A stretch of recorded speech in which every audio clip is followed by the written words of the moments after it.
477페이지 일곱산 성경 통독 가이드인데요. 거기 보겠습니다.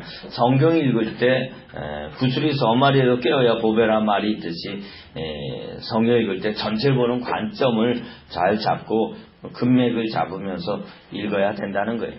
그냥 무턱대고 읽으려다 보면은 이게 잘 안 들어오죠. 성경이 이게 쉬운 책이 아닙니다. 그냥 읽으려면 굉장히 어려운 책입니다. 특히 옛날 고대어는 분사 처리를 많이 했어요. 분사형을. 그러니까 막 형용사고 부사고 막 이런 걸 막 집어넣다 보니까 막 에베소서 이런 거 읽을 때도 보면 한 문장이 굉장히 깁니다. 그러면 나중에 읽으려면 이게 주어도 잘 모르겠고 주어 동사 뭐 이게 안 찾아집니다. 그리고 여기서 뭘 얘기하는지를 잘 못 찾아낼 수가 있습니다. 근데 이게 좀 요약을 해서 이렇게 맥을 잡으면서 읽으면 훨씬 더 이렇게 그 내용들이 들어올 수가 있는 것이죠. 그런 차원에서 이게 우리가 통독을 하는 것입니다. 그래서 통독할 때 우리가 성경 전체를 볼 땐 큐티하고 읽을 때는 나무를 깊이 보는 것이고 또 나무만 봐도 안 되죠. 산 전체를 조망하면서 볼 수가 있어야 되는 것입니다. 그래서 숲과 나무 그런 표현을 많이 하는데 통독은 숲을 보는 것이죠. 숲을 통해서 계속 이렇게 숲을 자세히 전체를 보는 것이 그래서 성경 읽을 때 그런 전체를 보는 관점이 있어야 하는데 첫 번째 하나님의 마음을 살피며 읽어야 합니다. 하나님의 마음이 뭐죠? 하나님의 자비와 긍휼하심 이게 하나님의 마음인데 구약에서는 그것을 헤세드라고 그러고 신약에서는 아가페라고 합니다. 그래서 우리가 그 하나님의 마음을 성경 읽을 때 느껴야 되는 것이에요. 아멘? 그러니까 창세기 6장에 뭐 노아의 홍수 심판 때 하늘 물구름충을 하나님께서 그걸 다 쏟아 부으셨어요. 하나님의 그 눈물이죠. 하나님 마음에 자기 형상대로 창조한 자기 피조물을 그 죄 때문에 그 타락 때문에 심판할 수밖에 없는 그런 안타까움 그 마음들을 느낄 수 있어야 되는 것입니다. 아멘. 두 번째 누가 왕으로 지배하고 통치하고 있는가? 하나님의 왕이신가 아니면 인간 그 누군가가 왕인가? 아니면 내가 왕인가 나보다 더 센 자를 내가 왕으로 세우는가 그래서 그래요. 그래서 타락이라는 것은 다 죄는 다 하나님의 통치를 거부한 데서부터 비롯되는 것을 보게 됩니다. 주님이 만왕의 왕 만유의 주가 되시는 것입니다. 아멘. 그러니까 은혜 받은 걸 뭘로 할 수 있느냐? 주어가 달라져야 돼요. 내가가 많이 나온 사람은 아직 한참 문제가 많이 있을 수가 있는 것입니다. 다 주님이 하셨습니다. 주님이 나와야 되는 것이. 아멘. 주어가 예수가 되어야 되고 주님이 되어야 하는 것입니다. 아멘. 세 번째, 성경의 역사 속에서 늘 셋 계열과 가인 계열과의 긴장과 갈등이 있어 왔습니다. 그래서 영적 전쟁의 개념이 있다는 거예요. 은혜 받은 거 기가 막히게 알고 내 주변에 있는 사람들, 그런 사람들이 와가지고 은혜 쏟는 행태를 합니다. 그걸 잘 넘어서야 되는 것이죠. 영적 전쟁은 잘 치러야 되는 것입니다. 아멘. 은혜 받은 거 그냥 사단마귀가 계속 잘 받으라고 내버려 두지 않는다는 것이 공격을 합니다. 그때 그걸 잘 싸워서 이겨야 되는 것입니다. 아멘. 소풍 가든 마음으로 이렇게 신앙사 하면은 나중에 깨집니다. 처음에 좀 다부지게 영적 전쟁터에 나가는 그런 전사와 같은 마음을 가지고 주님 앞에 나가야 되는 것입니다. 네 번째는 성경을 통독할 때 연대수어로 성경을 읽으면 그 시대 배경을 살면서 통독할 수가 있어서 보다 쉽게 성경을 이해할 수가 있게 되는 것입니다. 사실 성경은 이렇게 이것도 콘스탄틴 종교회의 이런 때에서 할 때 편집을 그렇게 하죠. 큰 대의연서, 소의연서 그러니까 책의 분량에 따라 이렇게 앞에 먼저 합니다. 바울사진도 제일 먼저 로마서를 먼저 이렇게 앞세운 것 제일 로마서 분량이 많으니까 그렇게 하죠. 고린도전서, 후서 제일 많은 것부터 먼저 하고 로마서 이렇게 해서 책 분량에 따라 그렇게 하는데 시대 배경은 좀 다르죠. 예언서 같은 경우 특히 보면 그래서 시대 배경으로 열왕기하 이렇게 보면 그 예언자 층이 있는데 거기에 따라 예언서를 선지서를 잘 읽으면 훨씬 더 이렇게 성경이 이해하기가 쉽게 됩니다. 그래서 우리가 이 통독성에서도 조금 구약은 그렇게 시대배경으로 했는데 신약은 사도행전에다 1, 2, 3차 사도 바울의 그 선교 사역 거기에 맞춰서 서신서를 넣으니까 사도행전은 요약한 데다 집어넣으니까 좀 그래서 사도행전 그냥 바울서는 그냥 그 쓰여진 연대순에 따라 이렇게 좀 배열을 했는데 하여튼 시대 배경을 살피면서 읽어야 한다는 것이. 자, 우리 모세오경 개관하겠는데요. 거기 보면 창세기 구약성경에서 가장 중요한 책이다. 기독교가 다른 종교들보다 우월한 것은 바로 창세기라는 책이 있어 만물과 인류의 기원을 나타내주기 때문이다. 그래서 창세기에는 인간의 타락, 구원, 심판, 또 분산 그런 것들을 나타내주고 있죠. 그리고 내족장의 이야기.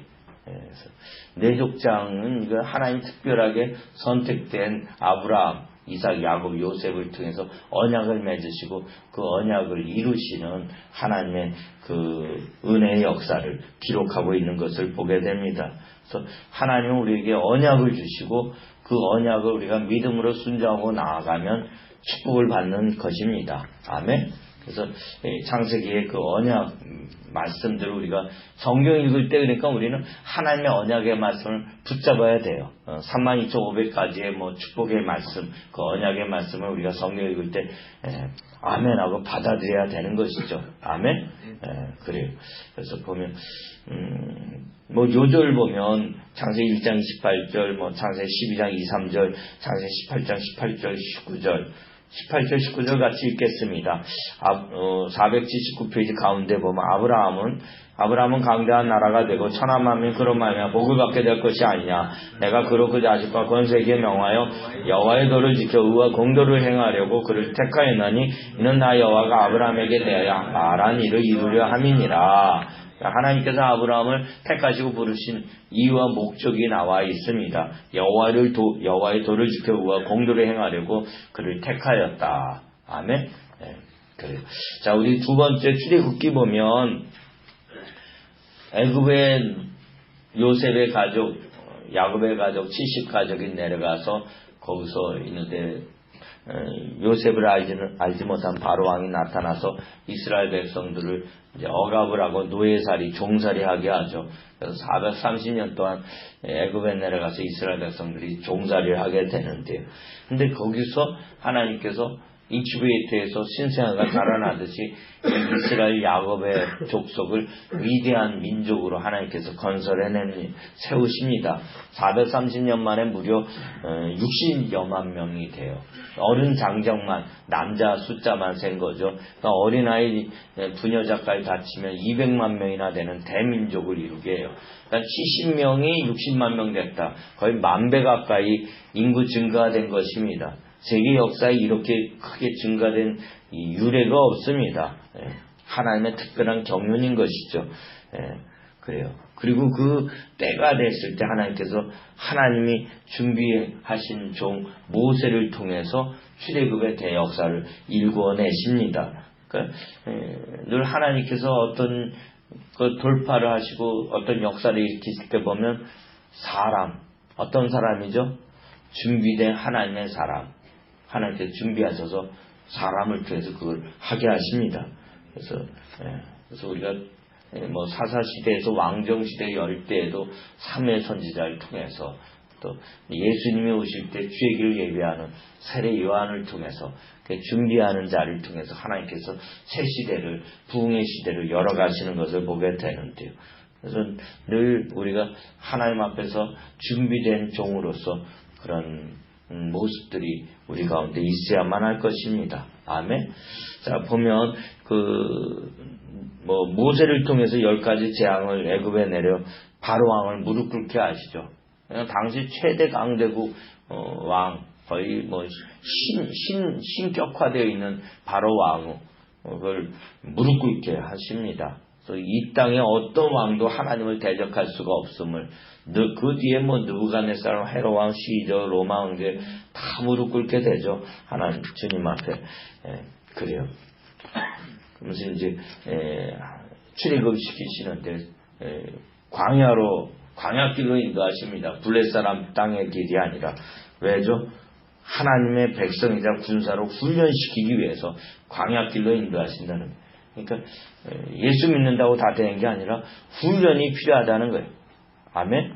훈련 과정이 있습니다. 그래서 훈련되지 않는 군사는 오합지졸로 당나라 군대 싸움터 나가면 지게 되는 것이죠.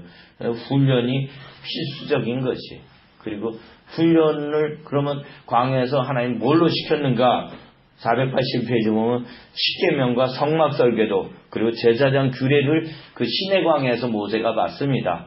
그래서 우리가 훈련을 뭘로 받느냐? 세 가지로 받는 거예요. 십계명, 하나님 말씀, 성막설계도, 그건 성막은 교회죠.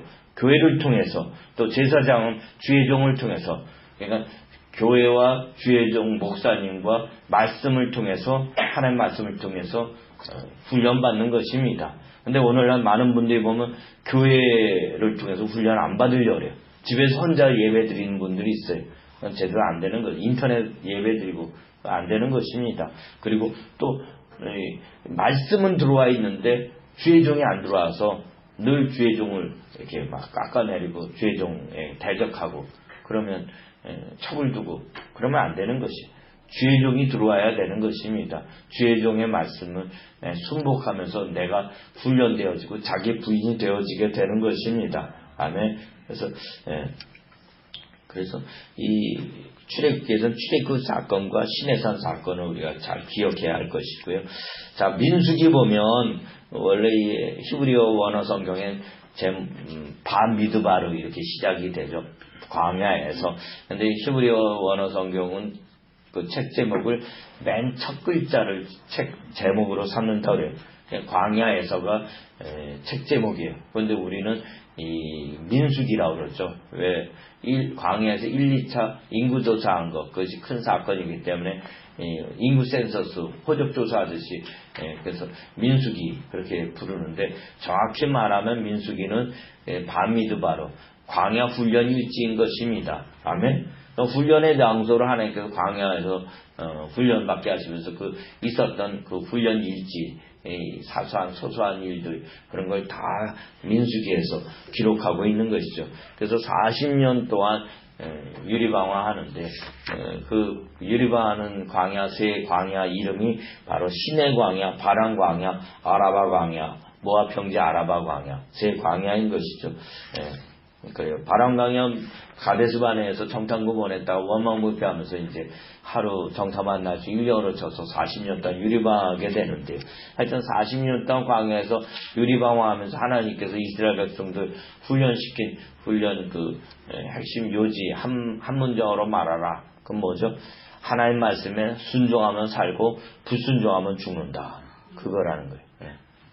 하나님 말씀에 순종하시길 바랍니다. 아멘. 은혜다 하고 나가면서 하나님 말씀을 개떡같이 여기고 다 거역하면 가는 거야. 가는 거예요. 순종해야 살고 불순종하면 죽는 것입니다. 그리고 광야 여정길 진행할 때 그 행진 중심에 성막이 있었다는 거예요.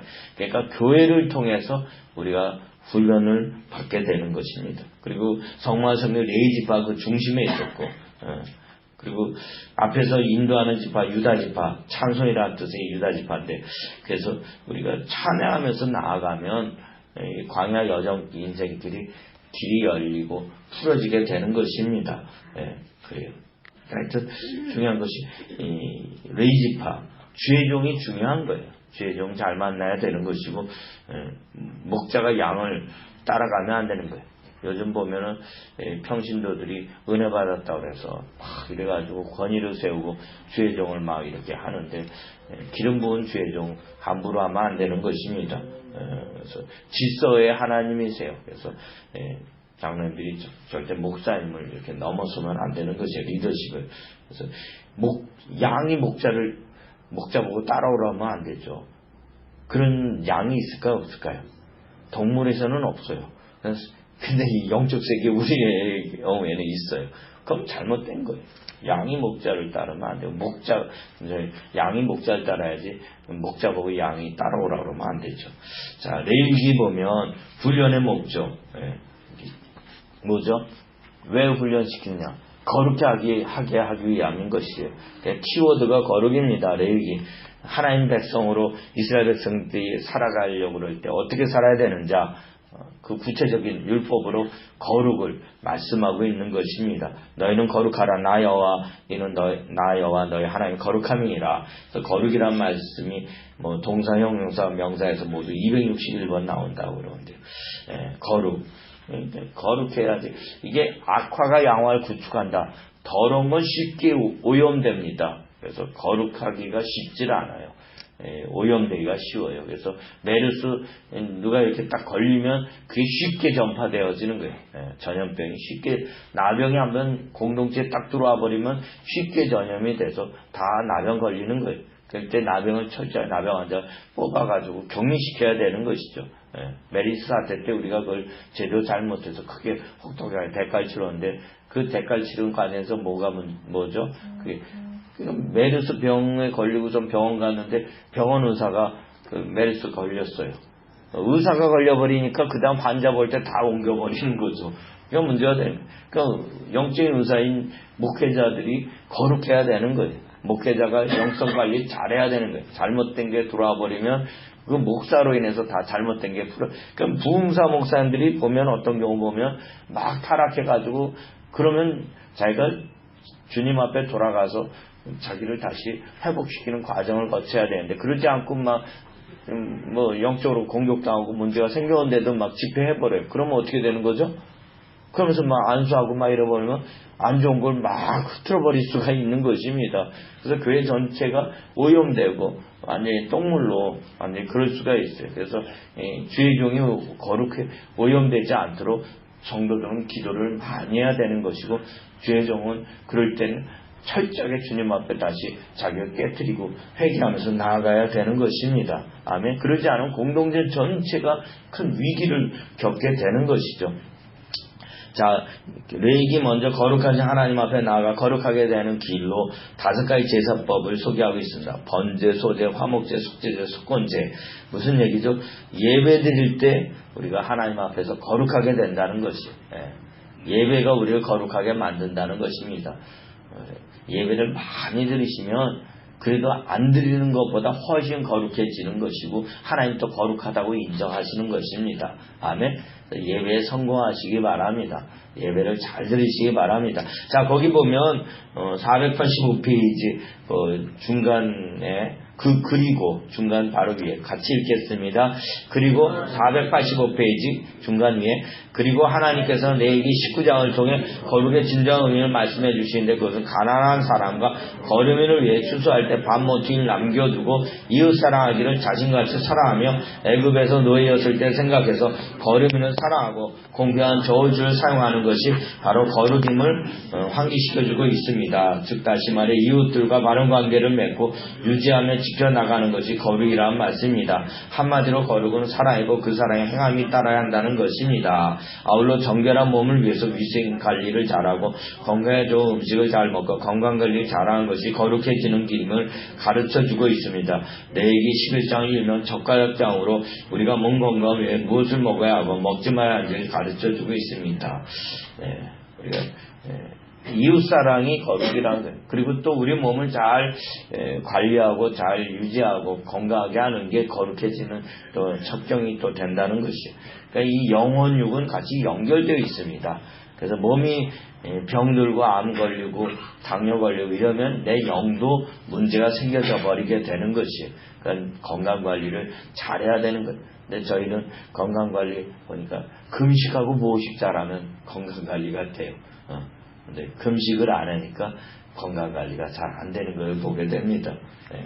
그래. 근데 또 금식은 많이 하는데 보호식을 잘못해. 그럼 건강관리가 안 돼서 또 낮에 막 무릎 관절 다 나가고 힘든 경우도 있는데 금식하고 보호식을 잘 해가지고 우리 한 달에 한 번 3일은 금식하고 보호식하고 그러니까 굉장히 좋습니다. 아멘. 네, 그래서 자기가 그런 것들 잘 자기 관리를 해야 되는 것이죠. 자, 모세오경 그 레위기가 핵심이라고 볼 수 있고, 뭐 노호 목사 그렇게 얘기하는데 구약 예 언약의 핵심이다. 그래요. 자, 신명기 앞에서 얘기했듯이 똑같은 말씀 지겨울 정도로 반복해서 40번의 색이라는 거예요. 소가 되새김질을 합니다. 그러니까 그 여물만 먹는데도 그냥 황소 기운을 나타내죠. 그게 무슨 힘이죠? 능력이죠? 그게 뭐죠? 반복해서 그런 게 나오는 거예요. 저희도 이게 통독할 때 지금 뭐 한 달에 그래도 서너 번을 통독하는데 할 때마다 달라요. 할 때마다 부어주시는 은혜가 다르고 그래요. 반복할 때 진한 맛. 김연아 선수가 그 피겨 스케이팅 할 때 세계 선수권 대회에 나와서 그런 기량을 펼칠 때 그거 한두 번 했을까요? 똑같은 걸 공중에서 회전하는 훈련을 수만 번, 수천 번을 했을 거예요. 그랬을 때 그런 기량을 나타내죠. 공중에 떠서 정신없이 돌다가 내려오기도 하는데 많이 훈련하다 보면 나중에 공중에 떠 있는 데에도 우리는 금세 뭐 정신없이 내려오는데 김연아 선수는 그 안에서도 벌써 몸 동작, 팔 동작 이런 거 다 캐치하면서 거기서 돌게 될 것입니다. 그러면서 이제 고난도 기량을 나타내게 되는데요. 반복의 위력인 거죠. 계속 반복하면 거기서 진한 맛이 우러나옵니다. 아멘. 계속 하나님 말씀을 계속 반복해서 늘 주야로 말씀을 통독하고 묵상하고 나아가면 그 반복의 능력으로 우리 삶 속에 엄청난 놀라운 역사가 일어나게 되리라 믿습니다. 아멘.